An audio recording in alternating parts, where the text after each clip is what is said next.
Okay, so real number systems.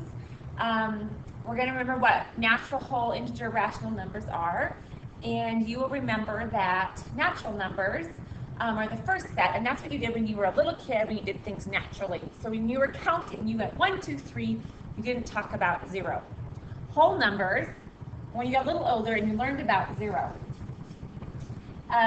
0 adds into the natural number set, and that's what you do there. Integers, once again, you were getting a little bit older, learning about negative numbers, so maybe you were owing money. So we start to include all the natural, all the whole, and then you got to the negative numbers as well. So you'll notice the list there. Now, rational numbers is when we start to put fractions into things. So in the integer set, you don't have any decimals, like 2.5 is not an integer. That has a decimal which can be written as a fraction. So rational numbers are the ones that are all of the numbers above that we've talked about plus the fractions. So fractions like 3/4 and 1.5, those are not rational numbers. So we could make a list of those in here. Rational numbers would include things like 1/2 and maybe 3/4. 2.5 would be another rational number, and positives and negatives. Irrational numbers are numbers that have they don't terminate, that means they don't end, and they don't repeat. So most common one is pi. Pi is an irrational number. And then things like the square root of 7. If you were to type the square root of 7 on your calculator, you would get some funky number. It would not end. Just because your calculator ends does not mean it ends. And it would not repeat. Now, by repeat, I mean a number like 3.161616. That is repeating, and that fits in this category of a rational number. This number does not. 3.1611611116 and on, that while there is a pattern, it doesn't repeat. Notice the difference? So just because you can see a pattern does not mean it's rational. This pattern does not actually repeat. The 1/6 is not repeating.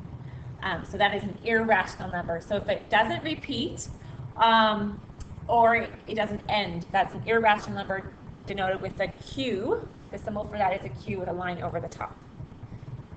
All right, then we move down. The set of real numbers is both the rational and the irrational together. So all of these things we've talked about so far, we call them real, and it's denoted by the letter R. Note the looking for Samantha Newdorf. She should be on the bus. Samantha Newdorf, does anyone know where she is? Call the office. Okay, sorry about that. Just an announcement.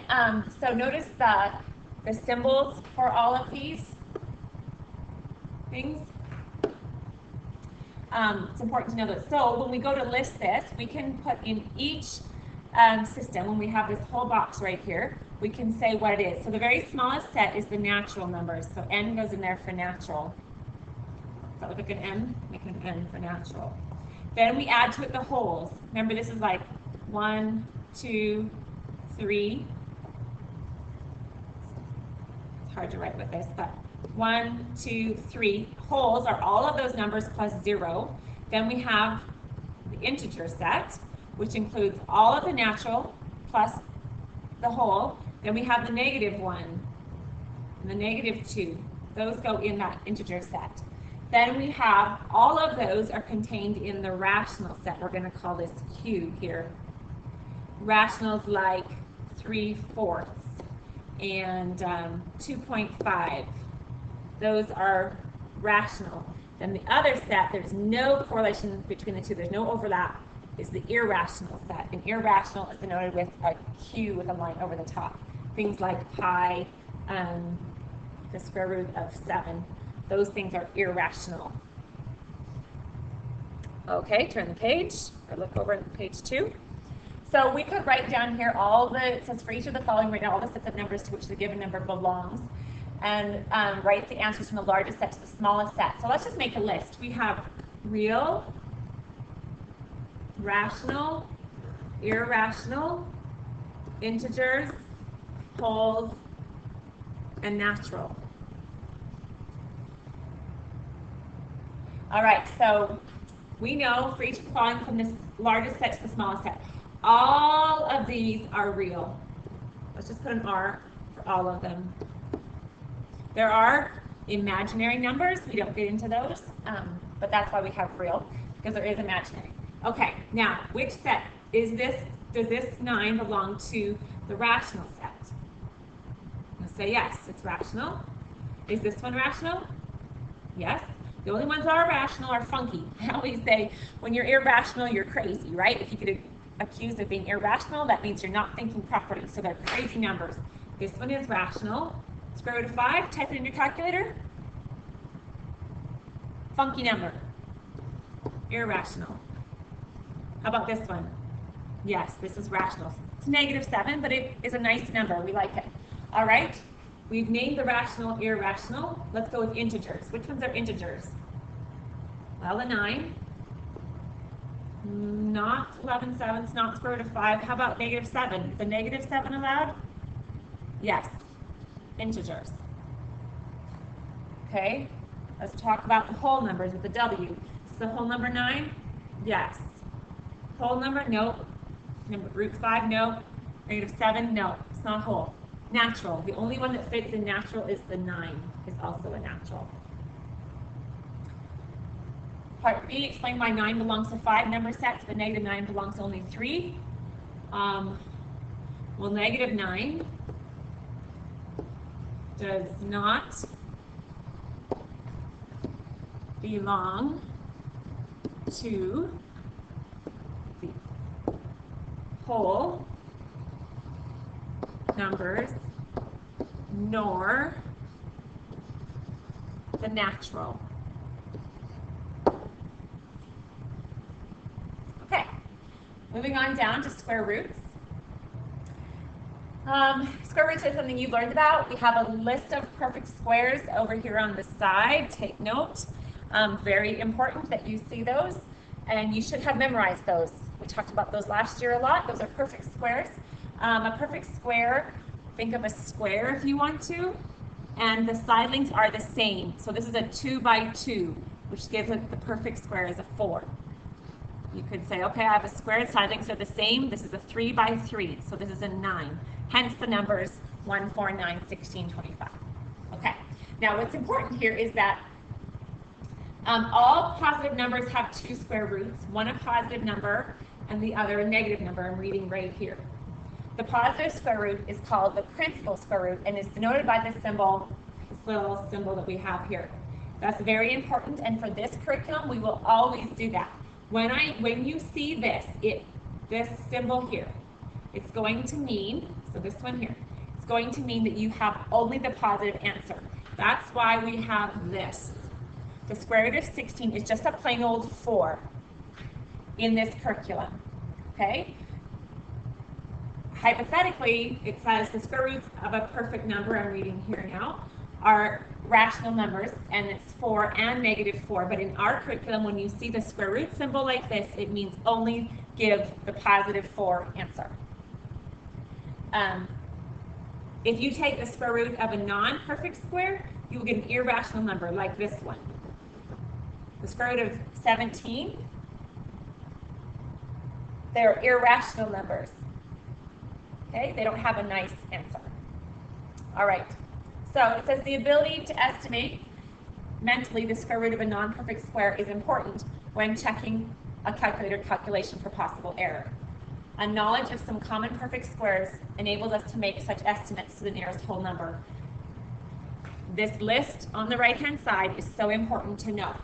So when Mr. Mack, call extension 0, please. Mr. Mack, extension 0. When I see the square root of 46, I know what that's close to. I know the nice numbers I like to talk about are 49, the square root of 49, and the square root of 36. This answer is a 6, this answer is a 7, so I know that my answer is somewhere between 6 and 7. A little closer to 7, that's pretty close. The 46 and the 49 are pretty close, so I'm going to go closer to 7. So I'm going to estimate this to be 6.8. Now you can get your calculator and actually check out what it is. All right, when I look at question B, it says 2 times the root 8 of 18. Well, what's the square root of 18? What's it close to? Well, I know that the square root of 18 is close to the square root of 16, right? The square root of 16 is a 4, so I'm going to go, the square root of 18 is like 4.2. So 2 times, you know what, you can even just do a 4. It's pretty close to 4. So if I was to go 2 times 4, I would get 8. And the square root of 37 is pretty close to the square root of 36, so I'm going to go with a 6. 5 times 6 means 30. I'm getting pretty close to 14. You could type all of the above in your calculator and get an answer, and pretty close to 14.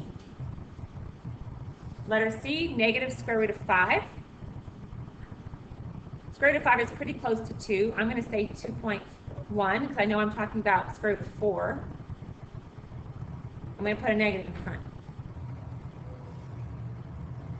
Letter D, square root of 95. Oh, that's almost the square root of 100, so I'm going to estimate that to be 10. So I'm putting this to be a square root of 100, which I know is really close to 10. I'm going to put the other square root symbol over top of it.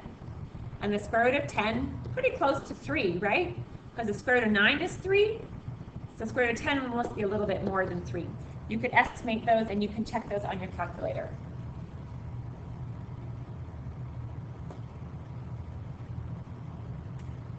We're going to skip this section and move on to cube roots. Cube roots are all numbers positive and negative that have one cube root denoted by the symbol, the cube root right here. It has a little 3 up in the corner. Cube roots are 3 numbers that multiply together to get the answer underneath. So the cube root of 1,000 is 10.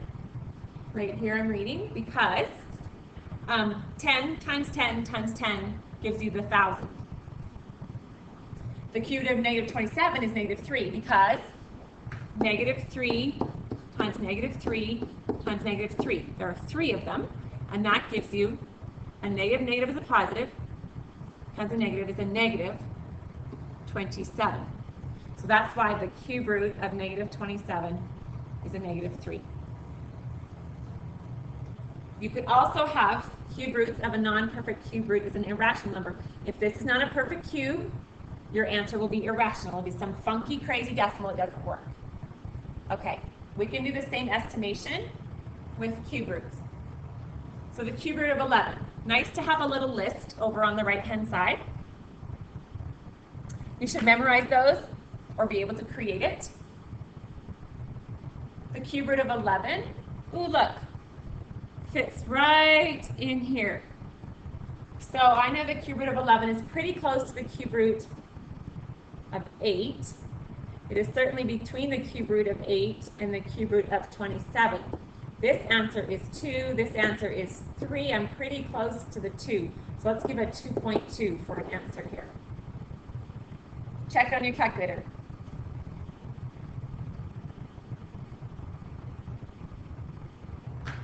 All right, the cube root of 120 is pretty close to the cube root of 125. The answer to the cube root of 125 is 5.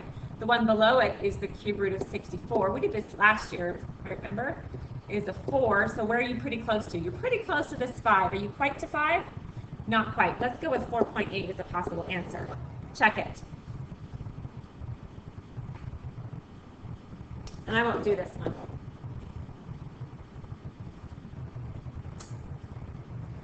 We're going to skip this extension, so I believe you are done and ready to go. Good luck.